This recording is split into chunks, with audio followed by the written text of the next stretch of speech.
Abu Rayhon Beruniy 2-bo'lim. Abu Rayhon laqabini olgan, keyinchalik Beruniy nomi bilan mashhur bo'lgan Muhammad yoshligidan ilmga ko'ngil qo'ygan edi. Yunonistonlik botanik olim bilan tasodifiy uchrashuvi uning ilm olamiga kirish debochasi bo'lib xizmat qildi. Menga qara o'g'lim, ana bu gullardan bir bog' olib kelchi, iltimos. Xo'p bo'ladi. Sen bu gullarni terguningcha men boshqa gullardan terib keldim. Mana, qara. Yoqdimi? Bir qarashda gullar bir xilga o'xshaydi, lekin menimcha ular boshqa. Buni payqashingni bilgandim. Ular orasida qanday farq bor? Ikkalasi ham qumrovotlar oilasiga mansub. Men tergan gullar yashil qumrovot deb ataladi. Uni boshqacha nomlari ham bor. Ba'zilar samon choyshab deydi. Ba'zilar yashil haysara deydi. Ayrimlar sutfak deb ham ataydi. Sen tergan gullar esa muattar qumrovot deb ataladi. Aytgan gaplarimni eslab qolgin. Ha, hidlab ko'rdingmi? Ha, hidi juda o'tkir ekan. Odamlar uni ta'm berish uchun ovqatga qo'shadilar, lekin uni tibbiy maqsadda ham qo'llashadi. U tanaga quvvat beradi. Peshob tutilish kasalligidan og'rigan bemorlarga ham foydalidir bu gullar. Juda kerakli ma'lumotlar ekan. Agar shu qiziqishing so'nib qolmasa, tez orada nabotot ilmining atoqli olimi bo'lib yetishasan. Shunday deb umid qilaman. Lekin men boshqa ilmlarga ham qiziqaman-da, ustoz. Ko'rinishidan faqat nabotot ilmi bilan kifoyalanib qolmaysan shekilli. Falakiyot, sayyoralar va biz yashayotgan yer haqida meni qiynaydigan savollar bor. Oz-moz hisob-kitob ilmini ham o'rganganman. Shu ilmga ham qiziqishim bor. Ustoz, bilasizmi? Men odamlarga, ularning irqlari, tillari va tabiatlarini o'rganishga ham qiziqaman. Bu gaplaringni eshitib juda xursand bo'ldim. Endi xotirjam ketsam ham bo'ladi. Yaxshi qol, kichik do'stim Abu Rayhon. Ketsam? Ha, Yunonistonga qaytishim kerak. Senga oldin ham aytgandim-ku. Bu yerga o'simliklarni yangi turlaridan terib, ularni o'rganish uchun kelgandim. Qolaversa, yurtimni, oilamni juda ham sog'indim. Lekin ketishdan oldin senga ikkita sovg'a berib ketaman. Qani, men bilan yurchi. Mana shu kitoblarni yaxshilab o'qib chiq. Bular handasa, falsafa va matematikaga oid Yunon tilidagi eng mo'tabar kitoblardir. Meni gaplarimni o'qitdingmi? Rahmat sizga, ustoz. Tashakkur. Lekin nega meni bu yerga olib keldingiz? Biz o'zi qayerdamiz? Mana bu ikkinchi sovg'am. Biz hozir Shahzoda Abu Nasr Mansur ibn Ali ibn Iroqning qasridamiz. Shahzoda? Ha, u Xorazm shahzodalaridan biri. Bu qanday qasr bo'ldi? Shunaqangi katta kutubxonasi bor ekan. Shahzoda Abu Nasr ham ilmga muhabbat qo'ygan. U falakkiyotshunos olimdir.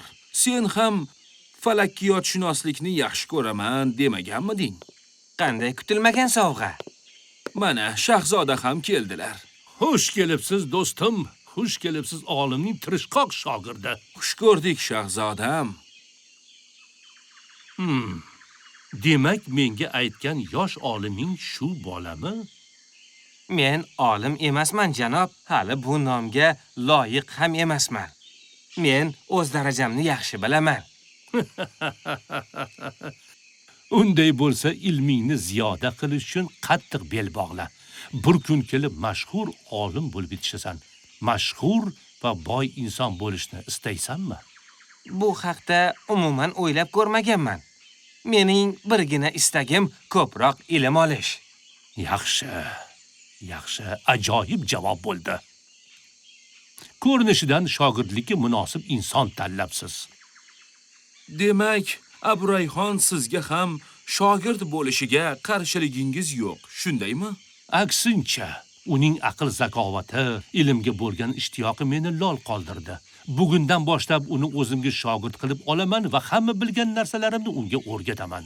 Lekin Nima lekin Aburayxon? sizga shogird tushgan paytimda sizni ishlaringizga ham qarashib yuborar edim. Onam bilan o'tin terish o'rniga sizga qarashsam, yordamlashganim uchun menga haq to'lardingiz. Endi esa onamga qarashim kerak. Bu yerda ilm olgani menda vaqt topilmasligi mumkin. Aybga buyurmaysiz. Ajoyib bola ekan.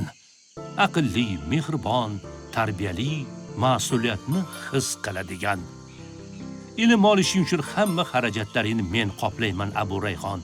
Sen onangdan xavotir olma. Bilasizmi, taqsir, ushbu bolakayni bu yerga olib kelish uning uchun sovg'a bo'ladi deb yanglishgan ekansiz. Aslida bu bola men uchun sovg'a bo'ldi. Unga ilm o'rgatish men uchun katta sharaf bo'ldi. Rahmat shahzodam, rahmat. Qani shogird, endi uyingga ketishing mumkin.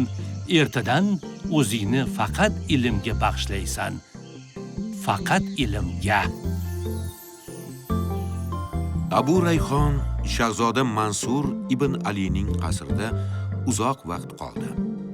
Kundan kun Aburayxon ulug' olim bo'lib yetishish yo'lidan borayotganini isbotlar edi. Bu oxirgi kitob edi. Mana buni ham tugatdik. Qani men bilan yur.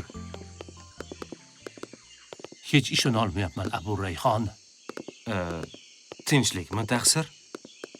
Qisqa yillar mobaynida ushbu kutubxonadagi barcha kitoblarni o'qib, o'rganib bo'lding. Avvalo Allohning fazli, so'ngra sizni inoyatingiz bilan. Hali tugatib bo'lmadik, Aburayxon. Senga beradigan yana boshqa narsam ham bor. Nima? Yana yangi kitoblar keldimi, ustoz? Undan ham muhimroq. Ulug' olim Abdussamad al-Hakim. Nima? Mashhur falakiyotshunos olimni aytyapsizmi? Ha, xuddi o'zlari. Xush kelibsiz, hojam Abu Nasr. Xush kelibsan, Aburayxon. Meni taniysizmi, hazrat? Shahzoda sen haqingda ko'p gapiradilar. Aql va zakovatingni maqtab, kelajaging porloq bo'lishini bot-bot ta'kidlaydilar. Alhamdulillah. Bu Robbimning fazlidan. Alloh senga madadkor bo'lib, ilmingni ziyoda qilsin. Sen shunga loyiqsan, Aburayxon. Endi yangi ustozing bilan falakiyot ilmini, yulduzlar harakatini yanada chuqurroq o'rganasan. Bora qol, Aburayxon. Hali oldingda ko'p ilm eshiklari turibdi. Ularni ochib ko'rishing kerak.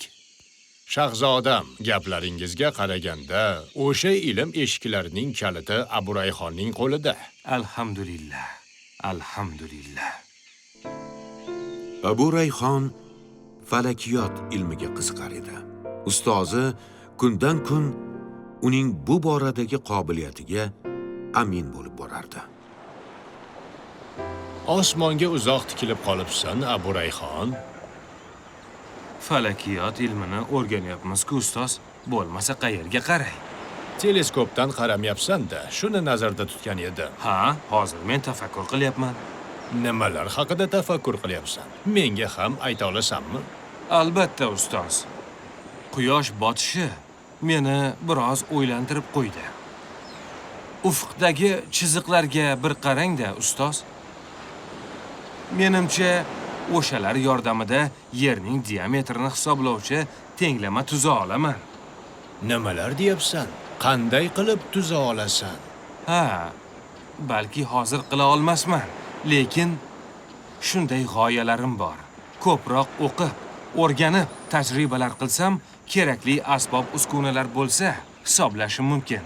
Lekin bu ishni hozir emas, keyinchalik qilsam kerak.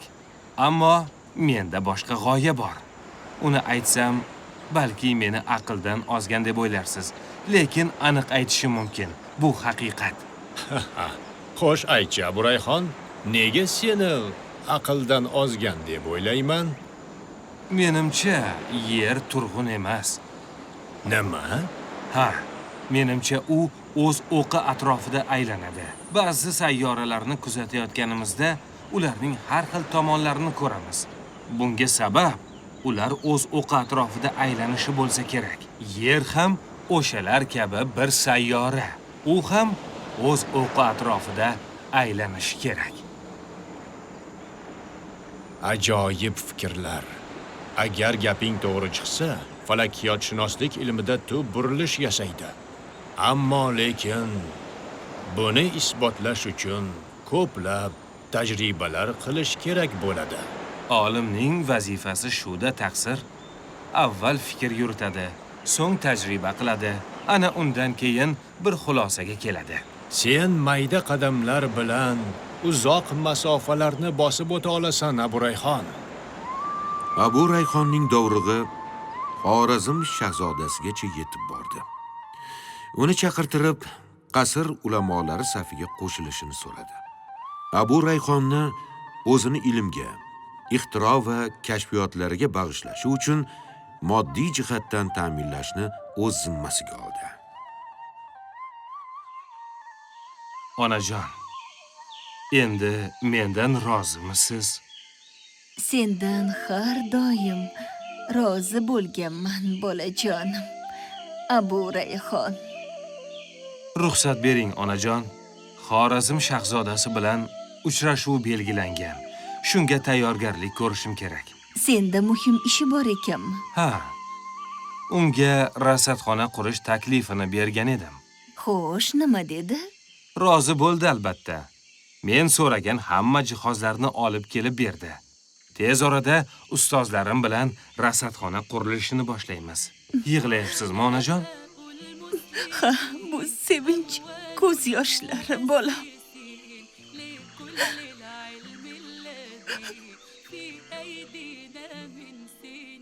Abu Rayhonning dovrug'i olamga yoyildi. U o'z asrining ulamolari orasida porloq yulduz kabi edi.